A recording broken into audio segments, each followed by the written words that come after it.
Puno ng mga sugat at halos nagkalasog-lasog na ang katawan ng 5 mga individual na inano ng biglaang pagbaha sa Mini Asik-Asik Falls sa Barangay Carmen, Baguio District, Davao City. Nabatid na habang naliligo ang mga biktima sa ilog noong nakaraang linggo, biglang rumagasa ang malakas na agos ng tubig hanggang sa tangayin at dinala sa magkakahiwalay na bahagi ng Talomo River Channel na konektado pa rin sa Asik-Asik Falls. Kinilala ang mga na-recover na biktima na sina alias Noel Sr., 47 anyos, residente ng Barangay Tamayong na unang natagpuan sa Talomo River Channel sa Barangay Riverside. Ang 13 anyos na si Cristal, residente ng Tamayong, alias Daniela, 12 anyos, na residente naman ng Buhangin. Ang 11 anyos na si alias Noel Jr. na anak ni Noel Sr. at ang 29 anyos na si Charis Dalanon na residente ng Buhangin ng lungsod na natagpuan sa iba't ibang bahagi ng River Channel.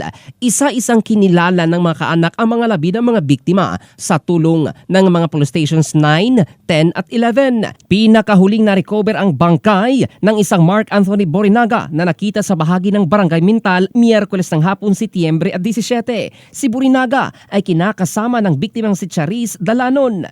Dalawa pa ang patuloy ngayong pinaghahanap ng mga otoridad. Maliban sa mga nasawi at pinaghahanap, una na ring na-rescue ng mga otoridad ang nasa 12 miyembro ng isang mountaineering club na natrap sa gitna ng baha sa Asik-Asik Falls. Kaugnay nito, muling ipinaalala ng Barangay Council ng Tamayong na taong 2023 pa mahigpitang ipinagbabawal ang anumang aktibidad sa lugar matapos ideklara ng Mines and Geosciences Bureau 11 bilang danger zone ang lugar dahil sa panganib ng landslide at bigla ang pagbaha. Sa kabila nito, may mga individual pa rin nagpupumilit na pumasok dahilan upang mas paigtingin pa ngayon ang pagbabantay sa naturang falls. In the heart of changing lives, ito si Jofel Candado ng Brigada News Philippines, the Music and News Authority.